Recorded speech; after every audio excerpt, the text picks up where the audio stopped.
So last week, Fenerbahce and Besiktas went toe-to-toe in the Turkish league, and it's safe to say it wasn't a friendly affair. In fact, things got so nasty that they managed to have 5 red cards, 8 yellow cards and a whopping 37 fouls in just 90 minutes. And it's safe to say that that was a proper battle with some pretty horrific tackles.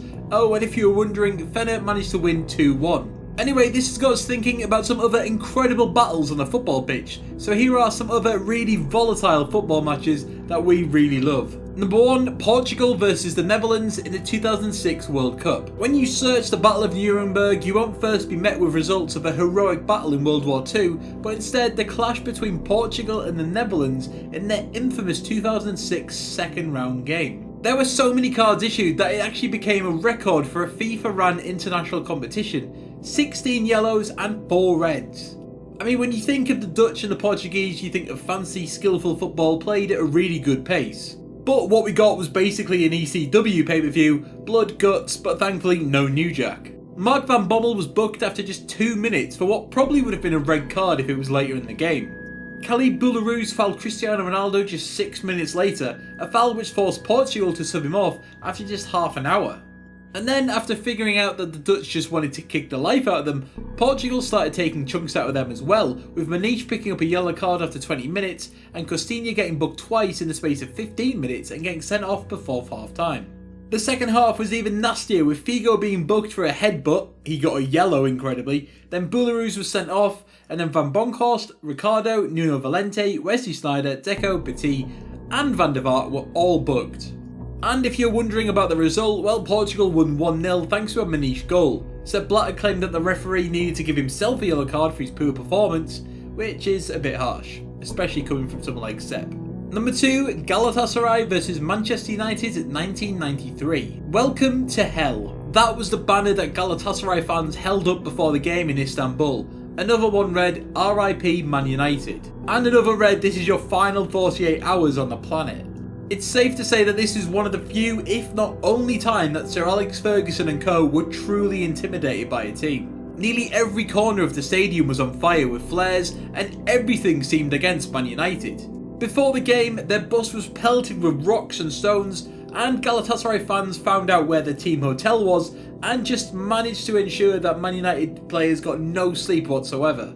In fact, things were so hostile that the team needed to be escorted onto the pitch by police with riot shields. As far as cards go, the game was a little tame actually. In fact, it was actually pretty boring.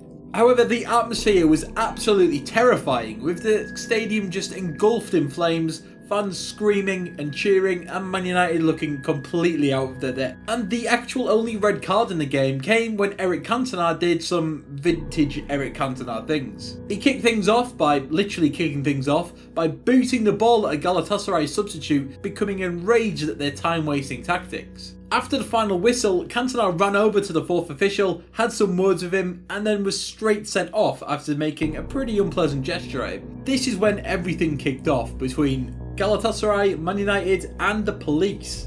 With the team being escorted down a tunnel by the police, the Turkish police actually kicked things off with them, with scuffles involving most of the players. Man United captain Brian Robson suffered a massive gash on his hand after being hit by a riot shield, and Cantona had to be restrained by Robson, Pallister and Steve Bruce.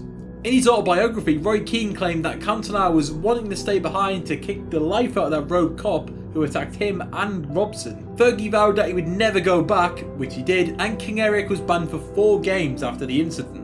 The likes of Ryan Giggs and Gary Neville both said it was the most intimidating atmosphere they'd ever played in, and they were only 19 at the time. Even Roy Keane was pretty much wetting himself at the sight of those Galatasaray fans just engulfed in flares. Number 3, Valencia versus Inter Milan, the 2007 Champions League. This saw Roberto Mancini's Inter Milan take on Chico Sanchez Flores' Valencia, and it had a really nasty game, but oddly only 5 yellows were actually shown at the time. And that was despite 33 fouls being committed by both teams, with Inter doing most of the actual fouling.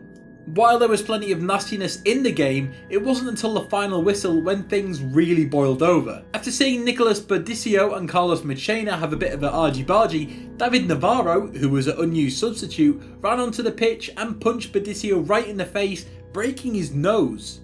Navarro then ran off, being chased by Inter players, with Julio Cruz trying to kick the life out of him, and then a brawl ensued, with police having to break it up before it started again in the tunnel, with 5 players being charged with gross misconduct. Both clubs were fined £100,000, Machena and Badisio were banned for 4 games, and Navarro was banned for 7 months from football. Incredibly, no red cards were actually shown during the game, so try and explain that one. And that's our list. What is the most volatile game you've ever seen? Let us know in the comments below. Be sure to like and share this video and consider hitting that subscribe button for more great daily football content.